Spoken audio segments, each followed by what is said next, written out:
Well, welcome everyone to today's webinar. I'm Sarah Porter, Director of the Kyle Center for Water Policy at ASU's Morrison Institute, and very happy to welcome all of you to a discussion today of one of the Kyle Center's newest reports entitled The 10 Tenets of Water Equity.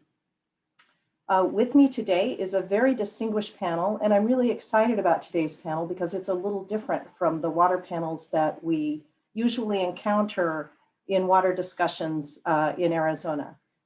Today, not only do we have two preeminent water experts with us, but we also have people who think about water from different perspectives. So let me quickly introduce them. We have with us today, in alphabetical order, Henrietta Anderson, who is a member of the City of Phoenix's Water and Wastewater Rates Commission and has been intimately involved in understanding issues related to water and wastewater rate setting for the City of Phoenix. We have Joe Geisel, who's the president of Epcor Water. Epcor is the largest private water utility in the state of Arizona. We have Tim Tomyer, who I think wears several hats. The reason that we invited Tim here today is that Tim is the Director of Water Services for the City of Tucson. I think Tim is still acting city manager for the City of Tucson. So he's a busy guy, grateful to have him here. And we have Cynthia Zwick, the Executive Director of Wildfire, an organization that advocates for low-income people and people in poverty. Also with us today is the Kyle Center's Director of Research and Professor of Practice, Catherine Sorensen. Catherine was formerly Director of Water Services for the City of Phoenix and has a long history, not that long, but long enough, working in municipal water services in the greater Phoenix area. So what our format today will be that we'll first hear from Catherine a summary of the 10 Tenets of Water Equity report. Catherine is the lead author of the report. And then we will go to our panel discussion and followed by time for questions from you all, you participants today. As I think you've seen in the chat, there's a Q&A icon on the bottom, probably on the bottom, somewhere on your screen. You can enter questions through that channel, and I'll be monitoring that throughout today's discussion.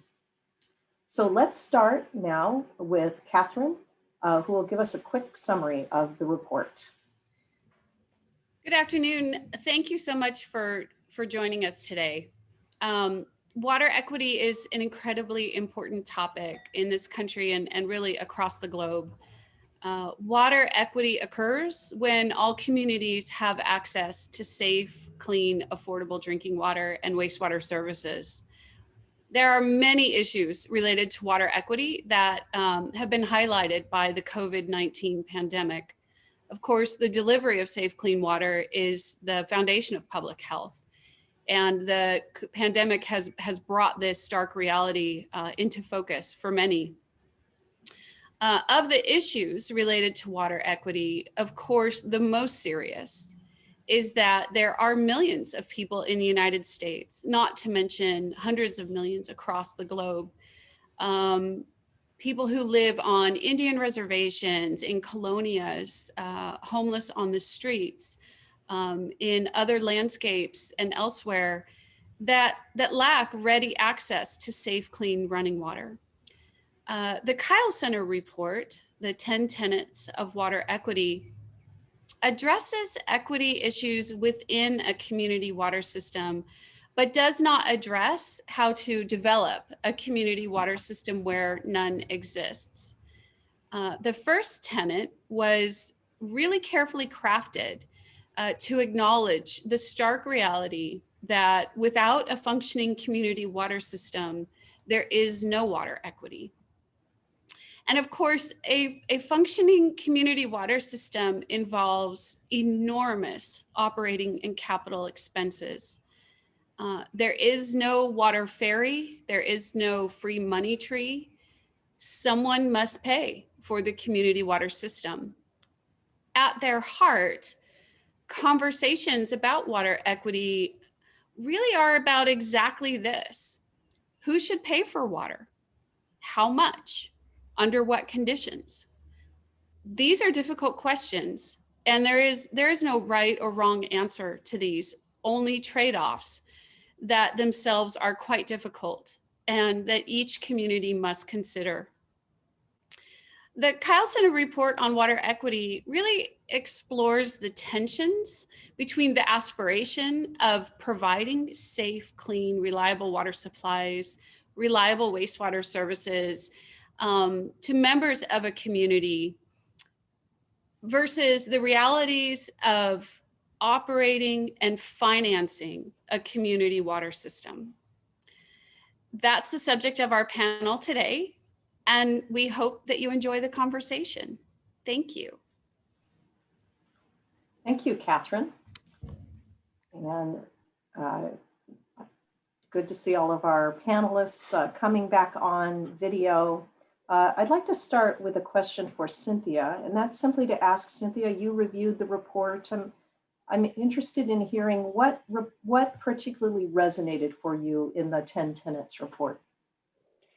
Well, thanks for the question and thanks for the report. I have not been as involved in the water area as probably the rest of the panel. But I have been involved in advocating on behalf of low-income customers in electric and gas environment. And I find the issues to be very similar, if not identical, from the perspective that the tensions that exist in any system that is intending to be equitable and has this sort of broader sense of purpose and service. So I was really, what really resonated with me throughout the report is the importance of maintaining a balance from an infrastructure perspective and from a cost perspective. And the tension that continues to exist between how do you pay for all of that and how do you keep water rates affordable so that everyone can take advantage of clean water. There's this, I think the report did an excellent job of really pointing out that the cost for the infrastructure, as Catherine just indicated, can be fairly expensive. And then the reliance on the customers to pay for that infrastructure and to pay for the service and the delivery is just really essential. But what we are always looking at from an advocate's perspective is how do we maintain affordability for all customers? It's unfair to expect that someone who may be having some issues from an income perspective or have other sort of issues that create a vulnerability to not have access to the system. So we're always looking at, and I think the report does a great job of pointing to ways to do that, but we're always looking at how do we maintain affordable rates and still allow a system to be viable and functional. Thanks. So Joe, how does a private water utility like Epcor think about water equity as it's defined in the report, which is really broad access to safe, reliable water supplies? Yeah, thank you, Sarah. Thanks, Catherine. Good to be here. Yeah, from a private water perspective, I don't think we view water equity all that different from others, in that we certainly feel that it's our obligation as our customer compact to provide safe, reliable, affordable service to all customers. And that means that there's an investment, there's a cost recovery, there's an operating expense, and a return on that investment, which we try to do. There's a lot been said about everybody's universal right to water, and we're not going to dispute that or debate that here. There's been a lot of coined phrases. Yeah, you're welcome to take your bucket and go to the river and bring it back. But if you want, round the clock quality water, that does cost money. And I think it's the cost issue that we're all grappling with here on how do we invest in these systems, run these systems, make sure it's safe and reliable, but have the means to make sure that it can be affordable to those who may not have access to the funds that a lot of people may have, whether that's through loss of job or other kind of lower income levels as they may be. There are a number of ways that utilities such as ourselves do try to address some of those costs. We have low income programs where if you're a certain level of the poverty rate, you can waive some of your fixed charges. We have, deployed servicemen or disabled veterans programs again. During COVID, we actually launched a COVID relief rate for our customers where, and again, all you had to do is phone us and say, I've been harmed economically by COVID, and we would automatically reduce your fixed tariff again. So there's a number of ways that we try to address those who are negatively impacted against the cost of water. But the prime goal that we have is to provide safe, reliable service. We're regulated in Arizona by the Arizona Corporation Commission, who make sure our costs are prudent, the investments are prudent, they're used and useful, and the returns reflect that investment that is due to the company. So Henrietta, as a member of the Rates Advisory Committee, did you discuss these issues of making sure that water was affordable, but also making sure that the city of Phoenix could continue to pay for operating the system? And if so, what were your big takeaways from being on that committee? And you're muted, Henrietta. Yeah. There we go. The big takeaway was being educated because I didn't know all the infrastructure that it took to make our water, to give our clients water, what it took to maintain the structure, how do we give affordable water to low-income people, and how do we balance the city infrastructure, the money that it costs to do all of these things. And I think for me I think the city has done a good job. We discussed the infrastructure. As you know, City of Phoenix it has expanded in so many ways, and the infrastructure needs to be updated as we grow. The demand for water is on the rise. And how do we cover all those things if we do not have the income or the infrastructure in place to meet the needs and services of our communities? And so those was one of the things that I think was important as I listened to everybody talk. We have to raise the water usage, because we have to be able to provide the services, the infrastructure that is important. We have to have setups necessary that we can help low income and families, and all of those things cost money. And so like Joe said, there are programs available that the city has in place to help the lower income to be able to afford it. But the main point is our infrastructure. As we grow as a city, we need the infrastructure to be set in place that we can meet the needs of our communities in all areas. Thank you. Tim, as the director of a public or municipal water system, I'm interested in hearing if any parts of the report particularly resonated for you.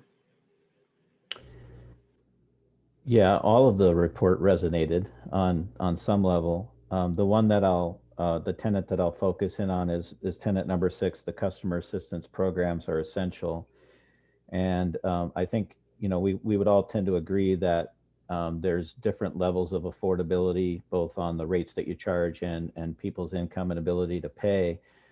Where I really see the value in customer assistance programs is, at least in our case, it's allowed us to set the rates that the utility needs for its infrastructure, for its operation to deliver safe, reliable water, but then provide the assistance to those who need it most in order to pay that rate. So it's a way to strike that balance, because sometimes you're faced with, I can't raise the rates because a certain percentage of my population can't afford it, which means you're starving your system of capital, you're starving your system of things it needs, which often leads to, I'm going to go borrow more money, I'm going to take on more debt, which just pushes this debt burden into your overall financial plan that takes 10 to 20 years to work its way through. So if you're able to set the rates at what your utilities needs are to provide that safe, reliable service, and then provide the customer assistance programs in the multitude of ways that close that affordability gap, then I think you can be successful. So that's why tenet number 6 was one that really is a every day, but also a every time at rate time. That's one that we really focus on striking that balance. Cynthia, can you talk a little bit about those barriers that Tim and Joe and Henrietta have mentioned that families or low-income households may face in trying to pay for basic utilities like water? Sure. I mean, I think fundamentally it's income is a big piece of this. And I think systemically, as an organization, Wildfire is always looking at how do we bolster community support, but how do we also bolster infrastructures outside of a specific system like living wages and things that really allow families to sort of get on up to speed from an economic perspective. So, you know, many of the jobs that we know in the community are low wage jobs really sort of create an automatic burden for families who are struggling to make ends meet.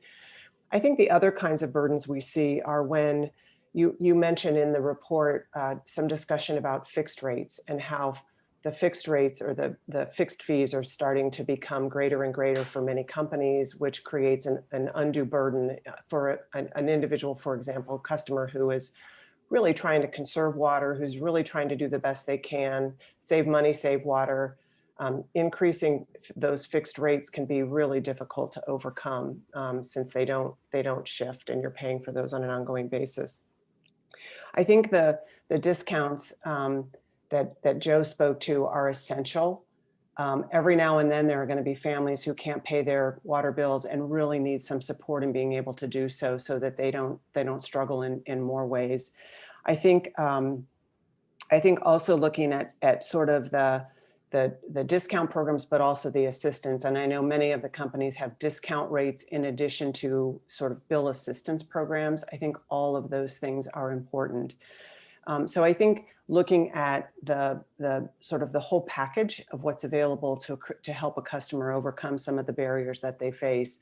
I think the other thing that COVID has shown us, and again, Joe spoke to this a little bit, is, you know, many members of our community are really operating in a sort of a thin line of prosperity or thin line of sustainability.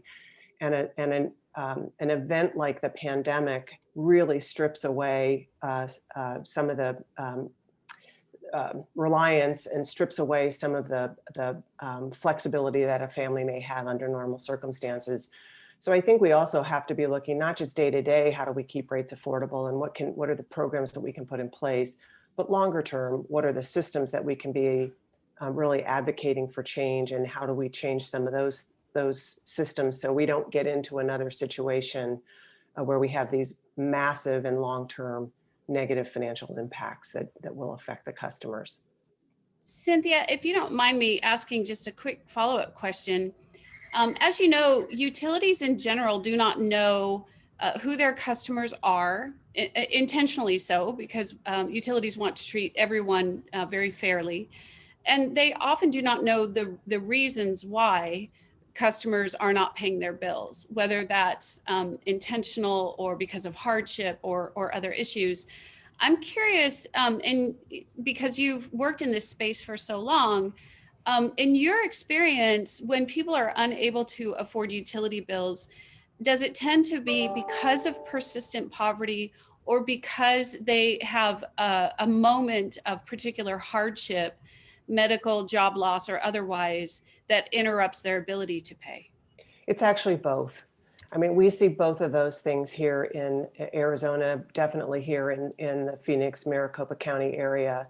So and you're right, most companies don't collect information about a customer's socioeconomic status or their income levels, which I think is important.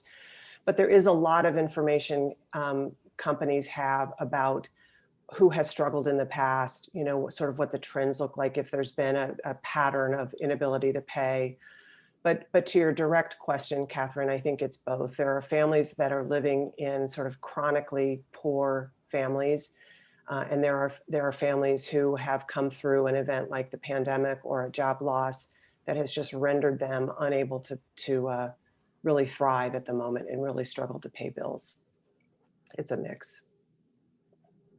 If I could just add on that, Cynthia, we did launch our COVID assistance program for rate discounts during COVID, and a couple things happened. Some of them were very surprising. The first is it would be like ABC customer phoning us up, say, I've lost my job, can I get on the tariff discount? And we'd say yes. It was just that simple. A non-invasive, you don't need to show me your income statement, all that kind of stuff. There was nothing like that. It wasn't really taken up that strongly, which I think caught us by surprise a little bit.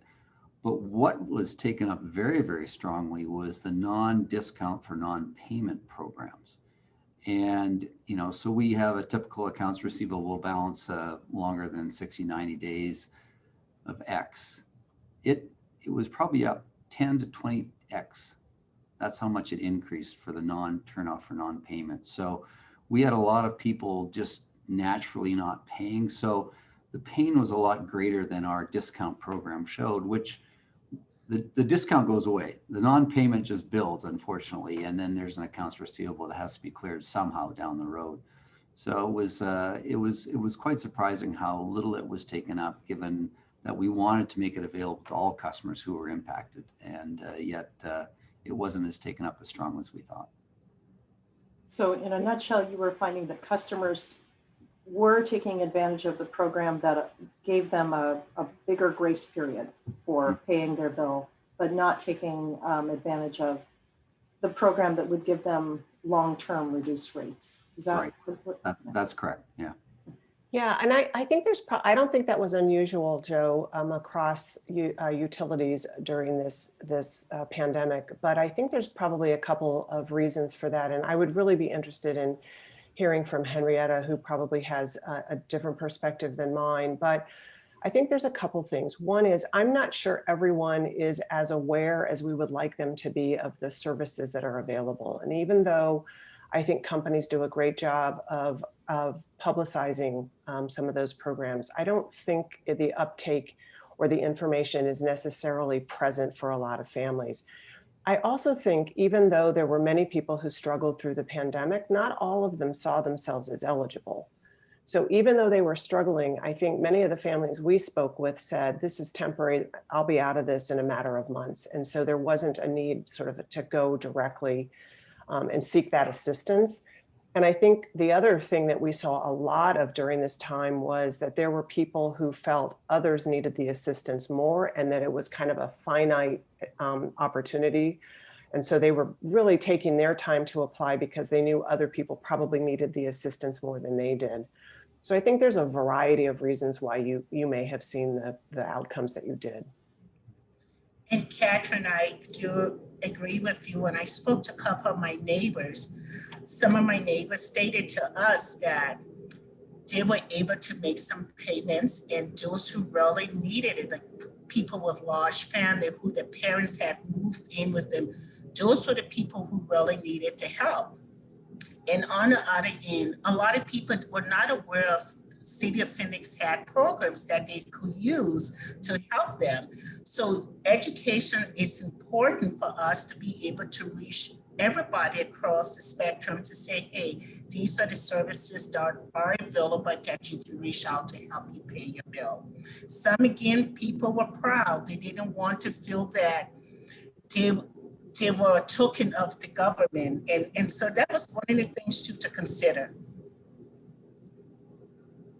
Tim, did Tucson experience something similar to what Joe's described in terms of how people dealt with maybe overdue bills during the peak part of the pandemic, during the shutdown? Yes, we saw a similar pattern, like our total delinquencies. It didn't go up 10 times. It did triple though. From about any one time, we have usually about $3 million in some form of delinquency. it peaked at about 9 million, and that occurred even during our first phase of utility and bill assistance relief. I mean, in addition to our normal programs, we had CARES money that came to the city that was deployed for rent and utility assistance and eviction prevention, things of that nature. But there wasn't a lot of uptake initially. Then it started after the first of the year, it started to pick up a little bit. And then one thing that drove folks to seek more assistance is we had a moratorium for a year on turnoffs. And when we went back to having the authority to turn off, we didn't turn off. We went and we did door hangers in lieu of turn off, and just said, all you have to do is contact us, and just contact us. And so within, I think it was 60 days or 45 days of that, it dropped back from 9 to 3.5. So people were either able to access assistance or get themselves on a payment program. My concern, though, is that we're already seeing people not make the turns of their payment program. So we took, of that 5.5 million that came out of delinquency, I'm not sure how much of that's just sitting there for 60 days before it comes back. So we're still focused on making sure people know that the resources are available and getting them to step forward and apply for it. And so that's on top of our, we have about a $1.5 million a year low income program and other assistance programs on top of that.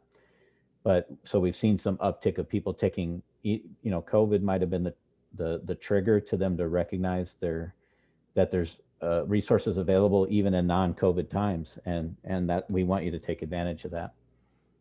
The other thing I'll note is 2 years ago, I added a program because we talked about the two types. One's the kind of chronic poverty, and the other is like a kind of a one-time disruption to your income. And normally you can make ends meet, but you have a hospital stay or a car accident or something that impacts you for maybe 30, 60, 90 days, but then you've dug a hole and now you got to try to get out of that hole. So we created a safety net program that just gave our customer service representatives up to $150. No, if they say here, and you look at their payment history, they've been a customer for 12 years, they've never missed a payment. Now all of a sudden they have a problem. We don't carry that. We just write that off. That's a really interesting program. Is that something, Joe, that a private water utility can do? And maybe you could speak to the constraints that exist for private water utilities in terms of managing these water equity issues. And you're muted. Another $2 in the jar, sorry. Where is this jar, by the way? Full on my desk. Anyway, yeah, there are some constraints that we have as a regulated utility with regards to one-off types of programs. We certainly do have the ability, and we give that ability to our customer service reps to identify, as Tim is talking about, people who have hardship or whatever, and we can make some allowances through payment programs or waivers for whatever the reason may be. But we're highly regulated to the Corporation Commission. They have a lot of rules with regards to what you can and can't do, recovery of expenses, and are they prudent. So we do have some restrictions, but there are some flexibilities. Some of the challenges that we really get into around regulation when you talk about these kind of things, though, is what the commissions will allow you to expend and recover. So one of the things in the tenets was talking about water losses, for example. So water, especially in the state of Arizona, very precious. It's precious everywhere, but I mean, we're in a water scarce state, and we're going into severe droughts have been here for a number of years. So water is very precious.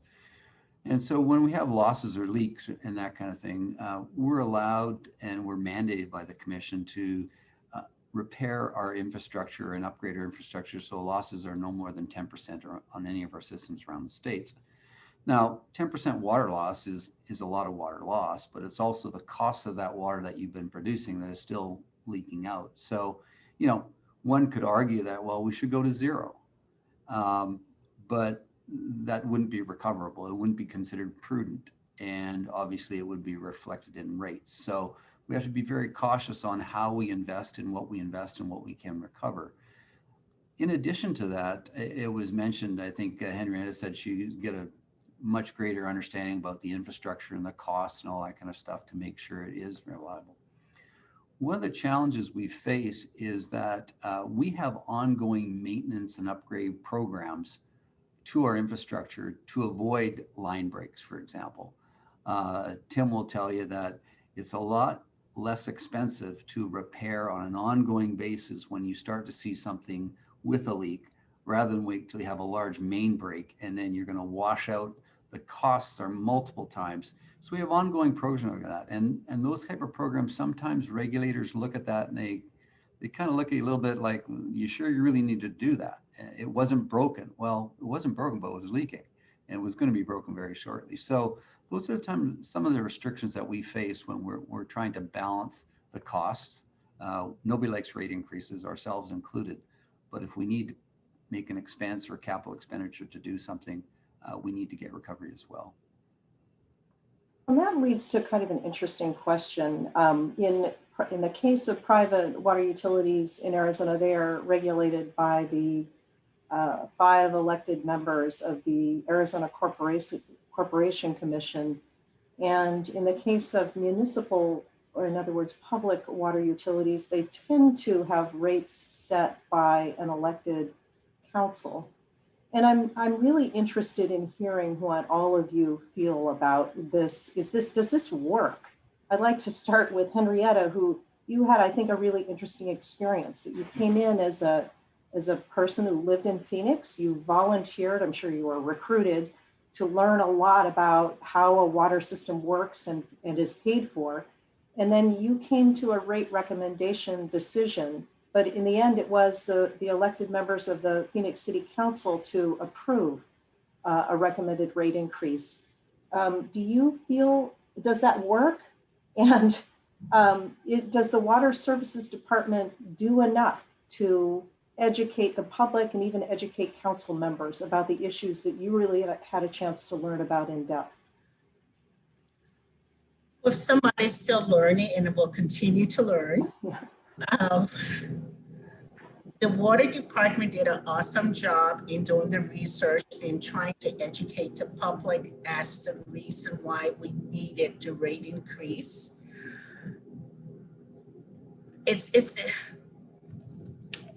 You have to look at it from a win-win for all parties, because as like I said, the infrastructure needs to be upgraded, and you have to do the water rate increase for us to be able to provide clean, safe, and healthy water for our customers. Do I believe that the city council read all the information? I could say yes, I could say no. But I think we give them we did our due diligence and gave them the resources needed for them to make the decision. And I think they did. I think as a public, I think the public needs to be more involved into the water, to the rate increase of what is available. But even with all the resources that the city of Phoenix did to educate our community, we still didn't have people getting involved to understand what it takes for us to build our infrastructure, why the rate increase needs to take place. And those who work for the city of Phoenix and those of us who sat on the board, we can only do so much, but everybody has to be a part of our community to make sure that everyone has the clean and healthy water that we can produce for our communities. I hope I answered your question. Yeah, thank you very much. I'm interested in hearing from other panelists about the, I know it's hard perhaps to say, no, it doesn't work, but how could it be better? There was a report to the Arizona Corporation Commission that cited in our report that found that about 25% of small private water utilities in Arizona haven't pursued a rate case in 20 years. And that's a concerning reality. And there's another big tranche of private water utilities that tend to be smaller that haven't pursued a rate case, let's say in the last 15 years or 10 years. Could those utilities be healthy? What would be barriers to it? And what does it say about the system that utilities would be so reluctant, apparently, to pursue rate increases? And of course, that's in the Arizona Corporation Commission realm, not in the city council realm. But what do you think are the reasons for that? Tim, Joe, let's start with you. I'll dive in. And so any kind of rate increase takes the will to do so. And it's either, through the Corporation Commission and going through the process and all the hoops you have to jump through to satisfy that aspect. And so some of the small private utilities may not have the capacity or the capability of doing so. And so they just are, kind of riding on luck for a while until something comes home to roost. For a publicly owned utility, and it still takes political capital and political will to do that, and sometimes that can be lacking because that can be a real challenge for elected officials. So at least luckily in Tucson, the mayor and council have had the political will to raise rates when they needed to create a robust financial plan, and then been able to freeze rates when they've had to. So for the last 2 years, we had a financial plan that would have had rate increases last year and this year, but we were able to put those on the shelf and withstand it with our cash balance and the programs we have in place. And I'll end with rate making in general. It's cost is one thing, but it also your rates can match your values. So for example, in Tucson, we one of our goals is to have the lowest rates possible, or something stated along those lines, and we fail at it. We fail at it because we choose to live up to other values. One of them is I could save $10 million a year if I didn't buy all of our allocation of CAP water every year. I only use 2/3 of it, and I bank the other 1/3 for the future. So if we wanted to just risk the future water supply, we could save 0.5% on our rates right now, but how much water is enough? And similarly, on water quality, we don't compromise, and we don't wait for a court order or a federal judge to tell us we have to do something. We have spent $39 million on PFAS out of pocket, and we expect to get reimbursed someday, but we haven't sat there and said, well, there's no MCLs. We're probably below the health advisory. Drink it, have fun. No, we have spent $39 million to make sure it's safe. And then but if we didn't have the rates we have, we wouldn't be able to do that. So it's a value set that you have to understand that goes into the rates on top of everything you can measure. Mm-hmm. Yeah. Well said, Tim. I think that's very appropriate. When you talk about some of the smaller utilities, they may have a number of challenges. If you've got a utility that's 500 connections, it's really not a very big business. And it might not be a full-time business for the owner to do this. He might have stumbled into it, gathering a number of wells, and people wanted to connect, and it just kind of, organically grew like that. For him to take the time to come in to do the filing, because, if you're regulated, it has to be prudent. There's requirements to meet certain standards, and that takes time, that takes money, usually takes lawyers. And a lot of times, and we face this as well, even for a very large utility, that oftentimes some of your regulatory costs are not recoverable. And if they are recoverable, they may be a portion over a number of years. So if I'm a small owner, first off, it's not my full-time, perhaps, business. Mm-hmm. I'm managing quite well, thank you. A lot of them don't want to appear in front of the commission because they seem to be doing okay, but what's also happening is there's no visibility on the health of the system. And I think that's what's really critical. And that's where some of these people get into trouble, where they're doing okay. They're managing on a cash basis. There is not a lot of capital investment as a cash basis, which is a different way to run a business than a regulated utility. But that works for them. And for them to try to roll that all up and get in front of the commission, it's intimidating, and they may have the resources. And what they may end up getting out of it might be less than what they have to spend to get it. So it's a very difficult predicament. The downside is, and we've seen this on some very large, it doesn't have to be a small utility, it could be a larger utility, which can get out of sync with the regulator, whether it's the ACC for financial help, or whether it's ADQ for, the physical health of the system. There's been 2 large utilities that we've purchased. Johnson Utilities was the largest one. That's 70,000 connections. That's 100,000 people. I mean, that's a lot of people out there on a system that wasn't healthy, wasn't performing, and the commission had to step in. So they hadn't been in a rate case since 2007 was their last test year. So now you have an unhealthy system. You have all sorts of things that add up, and that's where the problem lies for the smaller systems. It occurs to me hearing you that there's an excellent master's or PhD thesis out there on the correlation between those challenged or stranded systems and the income level of the customer base. I would bet that there is a strong correlation between struggling systems and a lower income customer base. Well, let's go to the big philosophical issue that the report really addresses, and that is finding a way to ensure safe, clean water supplies for everyone in a service area of a water utility. And philosophically, in many instances, what it comes down to is asking one group of ratepayers to subsidize another group of ratepayers who are disadvantaged or lower income for one reason or another. Let me start with Cynthia and say, what do you think of the arguments in favor of asking the paying body of ratepayers to help support the ratepayers who would struggle to pay their water bills?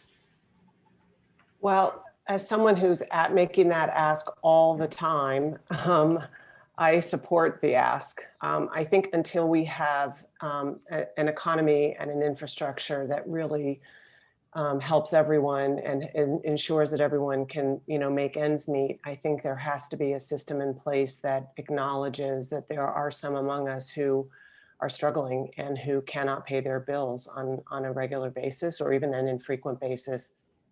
And I think I think traditionally those programs have been approved to some extent. I think with any program like that, you have to be cautious, and it has to be, given the appropriate due. I mean, all of the things that we've been talking about are important. There has to be a balance in the system. But I think ultimately there are more of us in the community that can afford to pay a bit of a subsidy. And I personally believe, and our organization believes, that that's an appropriate thing for other customers to support. So we continually make that ask. I mean, I wish we didn't have to, and I think it's a system that it's a solution that doesn't have an end unless we solve the bigger system level issues, which I think are more important than anything right now. And Cynthia, a question that's come in is, we know that SRP has a program, and this would relate to power, the Empower program, to help lower income households pay for electric utility bills. We've heard a little from Tim and Joe about programs, especially during the pandemic shutdown, to assist people with paying their water utility bills. Would you like to see more? Are there enough such programs out there? Do you think more of those assistance programs are needed for water and wastewater particularly? Yeah, I think there's always an opportunity to innovate in how those programs are constructed and how they're managed. I actually think the idea of an Empower program, which, if you don't know what that is, it's kind of a pay as you go. So you pay for the energy that you use in advance, and you kind of manage to how much money you have left on account. I think there's a real opportunity for water companies to manage a program similar to that. It certainly is popular among the Empower customers. the customers that are enrolled like it a lot. We always have a conversation with SRP about, is it a budgeting tool or is it an energy conservation tool? I continue to push that it's a budgeting tool for families. I mean, it really allows you to buy power or pay the meter, if you will, with the money that you have available. And it also, if created right, I mean, I do think there's a lot that has to go into creating the program, but if it's created appropriately, you really can use it as a tool, not only to conserve water, but also to manage finances. And I think it's definitely something that would be worth looking into. Takes me back to my misspent youth when I lived in a flat in London where I had to put coins into the a box to have heat. Not It's sure if very that was similar to electricity or that. gas, but Yeah, I always made sure I had a handful of coins available. Yep, it's very similar to that. Now there's an app as well, but there's also a card that you swipe, you fill and swipe. So Joe, I'll be looking for that in the next Epcor case. Is that such a program something that I'm interested to hear from Joe and Tim and Henrietta? Is that something that the cities that you're involved in, or in Joe's case, your areas, have you considered a program like that? Changing the way people pay? I think Cynthia program, her recommendation is absolutely wonderful. I think the city of Phoenix talked about that when Catherine was there. For me, and I was very vocal of and I stated in one of our meetings that I think it's unfair that we have to constantly always support people who are struggling. We have to find a system that either the government can work with the city of Phoenix to have a pot of money that is available to help but keep asking us as taxpayers to always donate.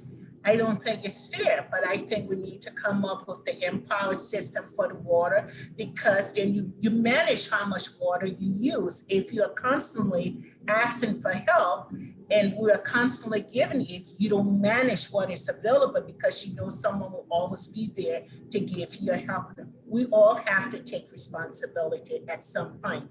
Don't get me wrong, there are people, all of us struggle in our lives. But we do have to find a fix. It's not going to be a 100% fix, but we have to come up with a solution that works for all. Joe and Tim, what do you think about changing how water services are paid for as one of the solutions out there? I'll give it a go. So we haven't moved towards the Empower program. We have a couple of infrastructure challenges around something like that in terms of the metering functionality that we have. I would imagine that SRP are on AMI, and which gives you a lot of flexibility, instantaneous information on consumption and what that would mean, which would allow you to do that. We're now moving from our AMR to an AMI, but we won't be there probably for a few years, but we are rolling out a new CIS system towards the end of this year. Our idea is to give customers more instantaneous information so they can make the proper decision, as opposed to limiting what they can get through some sort of ongoing payment structure. Physically for us, it doesn't make sense to try to launch that at this time, but certainly in the future, different payment programs that we're looking at will start taking into account how the customer views when they want to pay and how much they should pay. But we are a ways away from that at this time. But still working toward giving customers information about their own demands so that they have a little more control over what they wind up paying in their bill. Okay. Yeah. Tim, Tucson doing any innovative payment types of programs? We're probably in a very similar position to Joe. We did just update our payment portal to allow people to pay in multiple ways, but we're AMR. I struggle with the business case for AMI. Maybe I'm the only one that thinks that way, but I can't justify the money for something that I haven't seen a demand for. But that's okay. I'm shapeable. I can learn. Do you want to just take a moment and explain what AMI is for people, for our audience?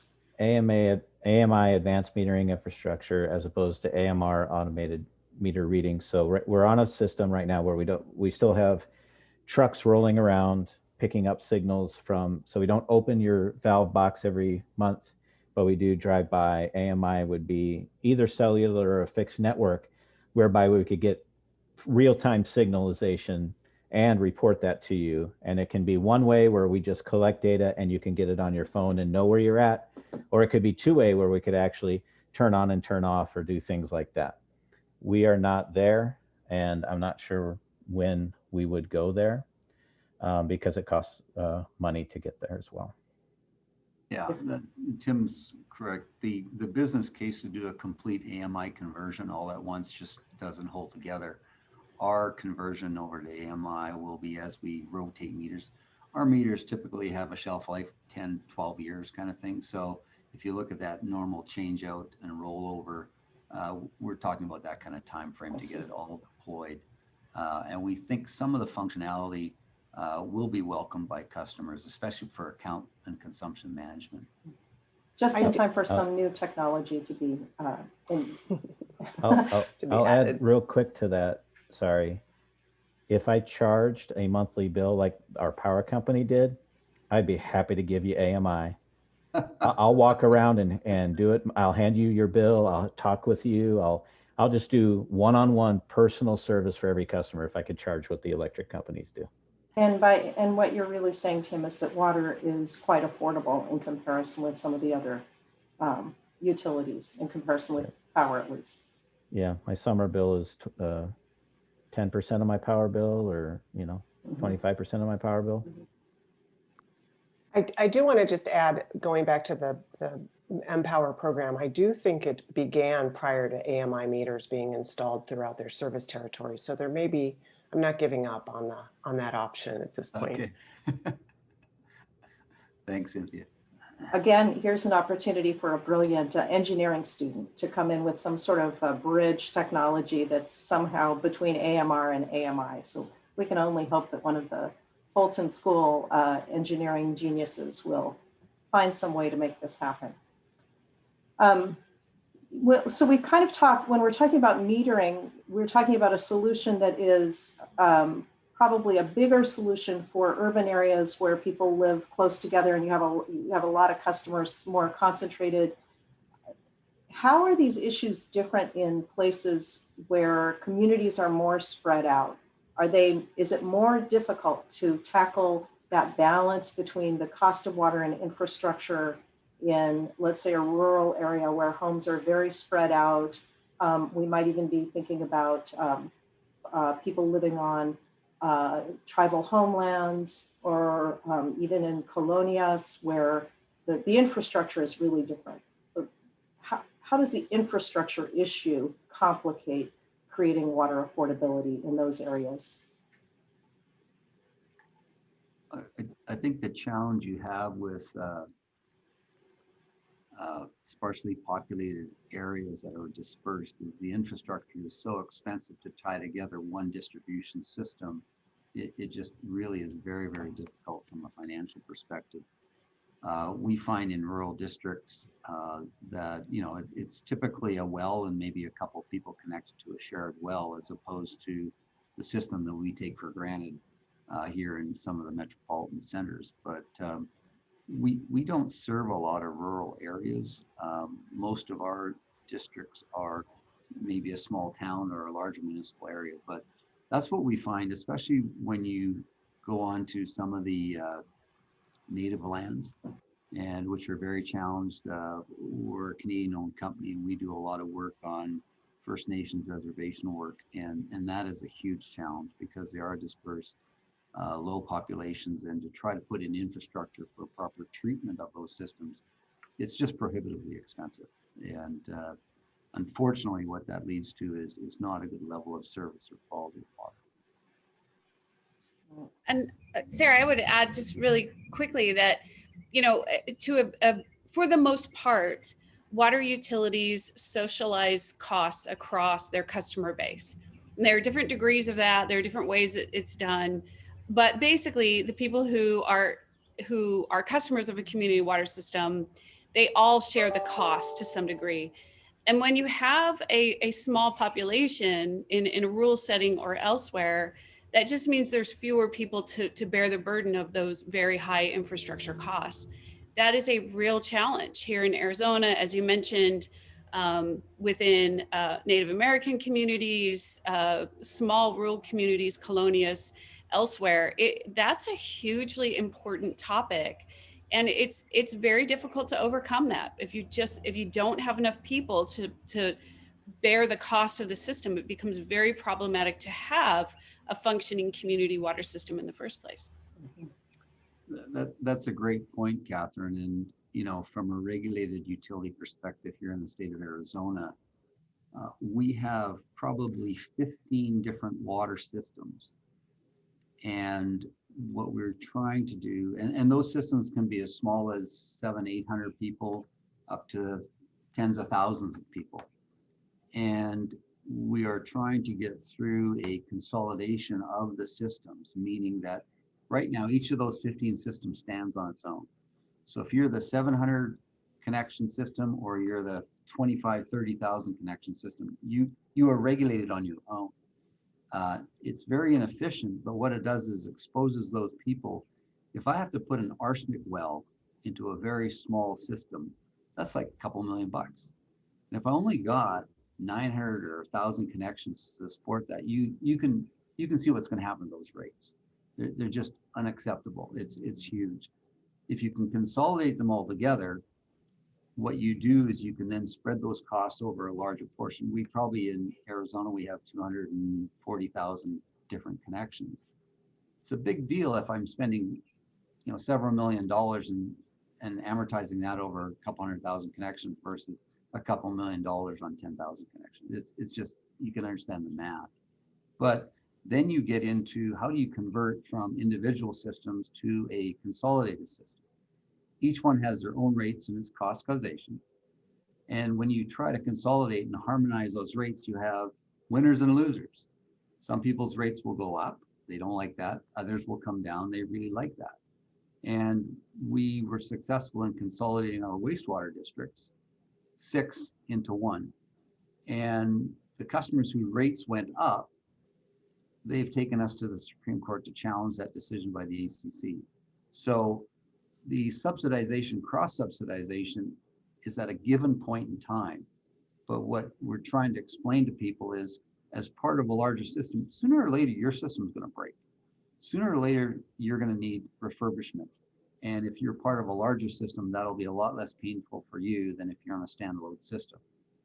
That cuts against a lot of people's belief about cost causation and non-cross subsidization. So it is a very, very large challenge when you're trying to knit together a number of different systems.